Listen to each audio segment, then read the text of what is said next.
Every detail is there. It is clear. It is as clear as if it were drawn on canvas. And I'm just so absolutely fascinated by that talent. Ted captures these moments on his stained glass. So would you say that anyone who's collecting African art should have a feaster in their collection? I thought everyone had a feaster in their collection. The artistry of stained glass works, which is generally known to be a lost art, is of particular interest because through Ted's craft, he brings forth the Black experience in an unexpected art form that has typically been reserved for European expression. I had envisioned, after coming to Patrick's home and being able to look up for many, many visits past my initial visit, automatically my eyes would go up every time I would go to Patrick's. Every time I would come to Dee's home, my eyes would go toward the window and the door. Automatically I would be drawn. And now when I pull up on my own block, my eyes automatically reflect to my window. I want to see if the light is reflecting. I want to see the color. I look for the blue to come back at me. I look for the yellows and the greens and the orange to come back at me. And there's just no greater feeling than to know. It's like now I recognize my home because I look for my stained glass. Ted, he's a hell of an artist. I like what he does.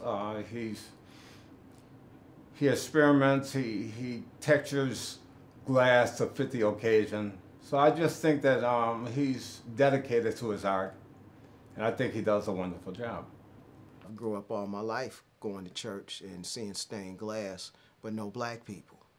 And my experience growing up in the ghetto, I've seen a lot of different things. I saw a lot of pretty images. I see how pretty the people are, and the different complexions and how we intermingle. So that's what I'm trying to capture. I've done African warriors. I've done Thelonious Monk, Billie Holiday. We all different ranges. So when I'm doing something like that, I have to choose the exact glass that I need to capture that image. That's why I require, like, if somebody gives, wants a commissioned job and they want certain things done, then they need to give me a high resolution picture so I can capture the essence of that picture.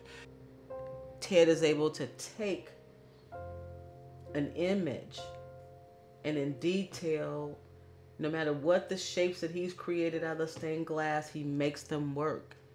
And he creates an image just as if somebody had drawn it on a sheet of paper. Oh my God. Every detail is there. It is clear. It is as clear as if it were drawn on canvas. And I'm just so absolutely fascinated by that talent. The way he cuts his glass and the way he assembles his glass, whatever his tool is to use that he does the cutting, I would think it's really his paintbrush.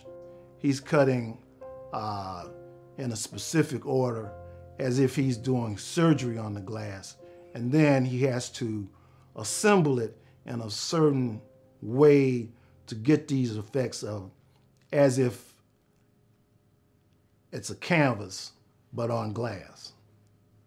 Well, it starts off with a sketch, and once you're satisfied with the sketch, you go on and make a pattern. Now, the difference in the sketch and the pattern is on harder paper, and you number each piece, individual piece. From this, then you make another one. And the next pattern, you also number it on the back side. I normally number it in red ink. That way I know I'm gluing it on the proper side, on the side where the pencil is. And at this point, you start to select the colors. I'm using a light powder blue with white streaks, which gives you a daytime appearance. And so that's the first thing, selecting your colors. And once you select your colors, then you glue the pieces on the various colors and you start cutting your glass.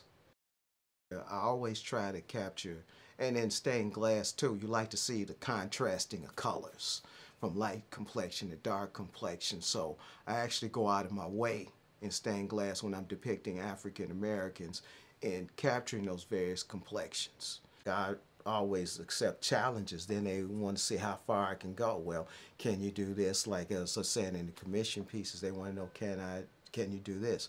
And my answer is always yes, yes, yes. How soon do you want it? Because actually I look at them as challenges, but I mean, it's something I live for. I'm trying to achieve that. And my thing right away is I get the picture in my mind and I'm thinking, what type of glass am I going to use? What do I have at home that's going to fit that certain situation? Do I have to go buy any? Now, I might go through my glass and start pulling out glass left and right, stacking it up, and then going through it, eliminating glass, saying, oh, I think this is good, that's bad, and then putting some back, keeping some out, and then I realize, what is it I need? What's missing? Because with the pictures, I always looking at, say, what stands out. It might be one red piece on there, but if I see a red piece in it, that's got to be highlighted. That's got to pop. And that's the word, really has to pop.